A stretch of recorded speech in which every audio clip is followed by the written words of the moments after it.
वजीर आला पंजाब मोहम्मद शहबाज शरीफ की ज़ेर सदारत आला सतह का इजलास हुआ। 2.5 घंटे तक जारी रहने वाले इजलास में Punjab schools reforms road map पर पेशरफ्त का तफसीली जायजा लिया गया। वजीर आला पंजाब मोहम्मद शहबाज शरीफ और रोड मैप टीम ने प्रोग्राम पर होने वाली पेशरफ्त पर इत्मीनान का इजहार किया। इस मौके पर वजीर आला पंजाब शहबाज शरीफ ने कहा कि पंजाब हुकूमत ने आइंदा माली साल के बजट में तालीम के लिए तारीख साज फंड्स मुख्तस किए हैं। आइंदा माली साल के बजट में शोबा तालीम में मजमूई तौर पर 345 अरब रुपए की रकम रखी गई है। ये रवा माली साल के मुख्तस करदा फंड से तकरीबन 33 अरब रुपए ज्यादा है।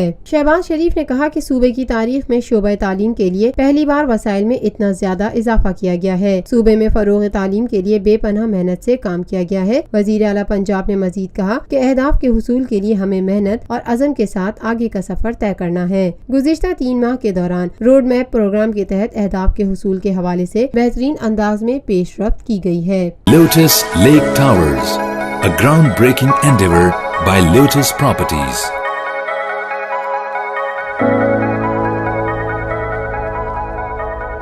मुल्की, बैनुल-अक़वामी, समाजी, सियासी, तिजारती, सकाफती, तफरीही, मालूमाती और खेलों से जुड़ी हर छोटी बड़ी खबर का मरकज TNN TV।